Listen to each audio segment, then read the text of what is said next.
ये वीडियो देखा आपने, ऐतिहासिक वीडियो है। 2024 का ये वीडियो गवाह बनेगा। लालू यादव से वाईएसआर मिल रहे हैं। उसके बाद बिहार में नीतीश कुमार के साथ उनकी प्रेस कॉन्फ्रेंस हुई।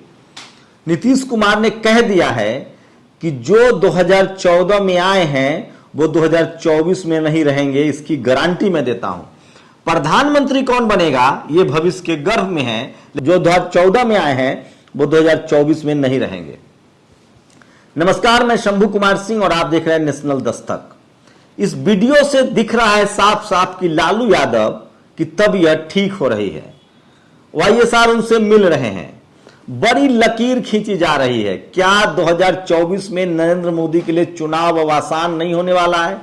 साम दाम दंड भेद तमाम विपक्षी दल इस खेल को समझ गए हैं। चाहे चुनाव आयोग का मामला हो, सीबीआई का मामला हो, ईडी का मामला हो, इनकम टैक्स का मामला हो या फिर बूथ का मामला हो। सोचिए, जो मैनेजमेंट जिसको कहा जाता था, जिस तरह से गुजरात में बीजेपी पिछले 25 सालों से सत्ता में है, वो मैनेजमेंट सारी पार्टियां सीख गई है। बीजेपी का बूथ लेवल मैनेजमेंट क्या होता है? जाति के हिसाब से, धर्म के हिसाब से नाम कटवा दिए जाते हैं। अंतिम समय में अधिकारियों की तैनाती होती है। अंतिम समय में बक्सा अदली बदली का खेल चलता है। ये सब पब्लिक डोमेन में है, सब लोग जानते हैं और सब लोग बात भी कर रहे हैं। सबको पता है कि चुनाव आयोग से बक्से की हेराफेरी हो चुकी है। इन सब के बावजूद चूंकि आप कोई भी तरकीब अपनाएंगे वो फ्लॉप हो जाता है। एक बार, दो बार, तीन बार के बाद लोग जान जाते हैं। तो इन सब अतिक्रमों के बाद भी अब बीजेपी के लिए 2024 मुश्किल होने जा रही है, क्योंकि तमाम जो अपोजिशन की पार्टियां, उनको लगने लगा है कि बीजेपी डेमोक्रेटिक तरीके से नहीं जीत के आती है, वोट से नहीं जीत के आती है। और सरकार बनाने के बाद जिस तरह से जहां जहां उनकी सरकार नहीं बनी, विधायक खरीदे गए, जिसको लगातार सीरियल किलर का नाम दे रही है आम आदमी पार्टी, तो बीजेपी ने अपनी दुश्मनी इतनी ज्यादा बढ़ा ली है कि निकट भविष्य में उनके साथ दोस्ती करने वाला कोई नहीं है। नीतीश कुमार एक बड़ा चेहरा है, ओबीसी के चेहरा है। बिहार में 40 सीटें हैं, झारखंड में 14 सीटें हैं, उत्तर प्रदेश में 80 सीटें हैं। आप कल्पना कीजिए कि इन जगहों से जहां बीजेपी को पूरी की पूरी सीटें आई हैं, अगर यहां से 54 और 80 में से अगर आधा आधा भी घट जाता है, बिहार में संभावना है कि 40 से 40 खत्म हो जाएगा, झारखंड में 14 का 14 जाएगा और यूपी में अगर आधा भी खत्म होता है तो बीजेपी सीट कहां से लाएगी? बीजेपी ने उसके लिए कोशिश कर दी है बंगाल। लेकिन सवाल है कि कोशिश ये हो रही है कि बंगाल में टीएमसी और कांग्रेस और सीपीआईएम ये तीनों मिलकर चुनाव लड़ सकती है। कर्नाटक में जहां बीजेपी की सीटें आती हैं, हो सकता है कि इस बार जनता दल यू जो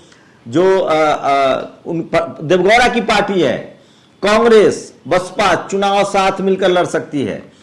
गुजरात में सबसे ज्यादा डेंट लग सकता है अरविंद केजरीवाल, जिस तरह से वहां ताकतवर दिख रहे हैं। पंजाब का खेल कर सकते हैं, पंजाब में बिल्कुल साफ होने वाली है बीजेपी। उत्तराखंड में भी बीजेपी कुछ बचा ले जाएगी, लेकिन राजस्थान और छत्तीसगढ़ में लोकसभा में वापसी नहीं कर पाई थी बीजेपी, विधानसभा में वापसी नहीं कर पाई थी, लेकिन लोकसभा में ठीक ठाक परफॉर्म किया था। वहां भी खेल बिगड़ सकता है। लेकिन सवाल है कि मायावती लगातार तमाम राज्यों में अपना ध्यान दे रही है, चाहे तमिलनाडु हो, चाहे तमाम यूपी के अलावा राज्य हो।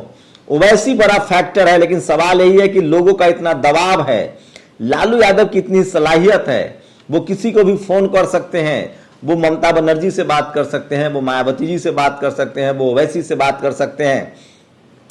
तो एक बड़े गठबंधन की तरफ जा रही है। मीडिया की लगातार कोशिश है कि पीएम के मामले को लेकर फंसाया जाए, लेकिन फिलहाल विपक्ष इस पर फंसता हुआ नहीं दिख रहा है। नीतीश कुमार साफ कह रहे हैं कि कौन होगा प्रधानमंत्री ये बाद में पता चलेगा, पहले हमारा काम है कि जो 2014 में आए हैं वो 2024 में नहीं रहेंगे। तो कोई भी अपने आप को पीएम कैंडिडेट अब घोषित नहीं करना चाहता है, चाहे अरविंद केजरीवाल हो, महत्वाकांक्षा है, होनी चाहिए, ममता बनर्जी हो, नवीन पटनायक हो या नीतीश कुमार हो, लेकिन ये सब के सब चाहते हैं कि बीजेपी की सरकार न आए। तो समझिए, वाईएसआर तेलंगाना में वाईएसआर हैं, आंध्र प्रदेश में जो रेड्डी है, वो जो जगन मोहन है। तो सब जगह से बीजेपी के लिए अब मुश्किल खड़े होने वाली है। तमिलनाडु में बीजेपी के लिए कुछ नहीं है। तो सवाल है कि अगर बिहार, यूपी, झारखंड, राजस्थान, मध्य प्रदेश और छत्तीसगढ़, मध्य प्रदेश में बीजेपी के लिए माहौल बिल्कुल मुश्किल है। जिस तरह से ओबीसी महासभा, tribal army, Azad Samaj party, लेकिन सबसे बड़ा सवाल है अगर इन बीजेपी विपक्ष के गठबंधन में रावण आते हैं तो मायावती जी की मुश्किलें बढ़ सकती है और मुस्लिम समाज के लोग जितने ज्यादा प्रताड़ित हैं वो फंडामेंटलिज्म की तरफ न जाके तमाम सेकुलर और विपक्ष के दलों के साथ जा सकते हैं। रावण एक बड़ा चेहरा हो सकते हैं, जिस तरह से उनकी रैलियों में भीड़ उड़ती है। अगर मायावती जी अकेले चुनाव लड़ती है तो एक परसेप्शन बन सकता है और उस परसेप्शन का फायदा रावण को मिल सकता है। अगर वो अपोजिशन के लिए कैंपेन करते हैं तो बदले में उनको बड़ी कोई जिम्मेदारी या बड़ा पद दिया जा सकता है। तो ये तो तय है कि प्रधानमंत्री को लेकर साफ हो गया है कि लोग हड़बड़ी में नहीं है, कोई लड़ाई होती नहीं दिख रही है। सब लोगों की कोशिश है कि 2024 में नरेंद्र मोदी को विकल्पहीन किया जाए। अब सवाल है कि इनके सामने सबसे बड़ी लड़ाई क्या है।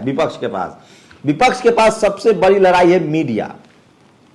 मीडिया लगातार एक प्रोपेगेंडा कर रही है, लोगों के दिमाग में सवाल डाल रही है कि मोदी के खिलाफ प्रधानमंत्री कौन, और वो कोशिश करेगी कि एक धारा जो है मीडिया का वो केजरीवाल को प्रोजेक्ट करे, एक धारा नीतीश कुमार को प्रोजेक्ट करे, एक धारा ममता बनर्जी को प्रोजेक्ट करे, एक धारा नवीन पटनायक को प्रोजेक्ट करे, ताकि इन लोगों में आपसी लड़ाई होती रहे और जिसका नतीजा हो कि कोई आपसी सहमति नहीं बन पाए।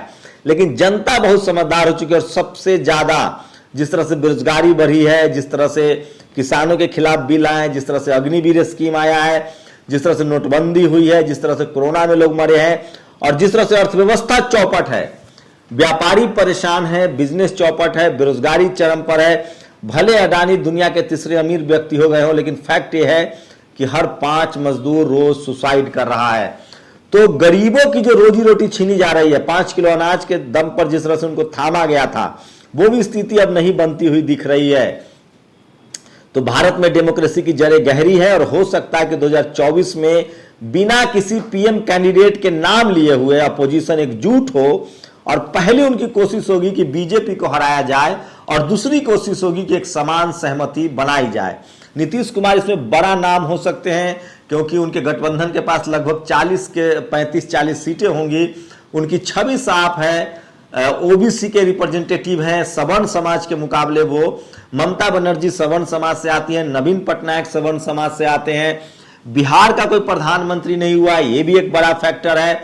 अखिलेश यादव हो, मायावती जी हो, उनको कोई गुरेज नहीं होगा नीतीश कुमार के नाम पर, तो ये भी एक प्लस पॉइंट है। स्टालिन को कोई गुरेज नहीं है प्रधानमंत्री मोदी इनके नीतीश कुमार के नाम पर। तो साफ साफ है कि एक बड़ी सहमति बनेगी, लेकिन इसकी कोई चर्चा नहीं होगी। मीडिया को काम पर लगा दिया गया। ये तो तय है कि बीजेपी अरविंद केजरीवाल को ज्यादा प्रोजेक्ट करने की कोशिश करेगी क्योंकि उनका जनाधार बहुत ज्यादा नहीं। लेकिन एक बात तो तय है कि पंजाब उनके लिए बेहतर करेगा, दिल्ली उनके लिए बेहतर करेगा, गुजरात में बेहतर करने जा रहे हैं, उत्तराखंड में बेहतर कर सकते हैं, हिमाचल में बेहतर कर सकते हैं। और अगर जितना बेहतर अरविंद केजरीवाल करेंगे उतना ज्यादा नुकसान अगर किसी को होना है तो वो बीजेपी को होने वाला है, क्योंकि आम आदमी पार्टी के साथ जो वैश्य समाज का वोट है, जो केजरीवाल के जातिगत वोट है, वो बीजेपी के साथ है। अगर वो टूटता है तो बीजेपी को दोनों तरफ से नुकसान होगा। नीतीश कुमार ओबीसी के बड़े चेहरे हैं, उन पर एक सहमति हो सकती है और अगर ओबीसी वोट दरकता है तो बीजेपी का फिर कोई नामलेवा नहीं होगा। शेड्यूल कास्ट के लोग ऑलरेडी परेशान है, वो वोट नहीं करना चाहते हैं। ट्राइबल ऑलरेडी परेशान है। अगर हेमंत सोरेन की सरकार चली जाती है किसी बस, तो बीजेपी ने जो ट्राइबल कार्ड खेला है द्रौपदी मुर्मू को राष्ट्रपति बना के, वो उसे छिटक सकता है। तो भारत में 412 सीट जीतकर भी लोग सत्ता से बाहर हुए हैं। राजीव गांधी, मान्यवर कांशीराम साहब ने कर दिया था। यह बात तय है कि मीडिया से लड़ना अपोजिशन के लिए सबसे बड़ी चुनौती है। सोशल मीडिया पर देखते हैं वो क्या कर पाते हैं। एक बात तो है कि अपोजिशन के पास सब कुछ है, राजनीतिक एजेंडा है, नेता है, मीडिया नहीं है। देखना होगा कि वो कैसे लड़ते हैं। लेकिन जनता ने मीडिया का रूप ले लिया है। सब लोग ट्विटर, फेसबुक और पर हावी हैं। टीवी जिस तरह से कम लोग देख रहे हैं उससे साबित है कि टीवी अखबार ने अपना भरोसा खत्म कर लिया है।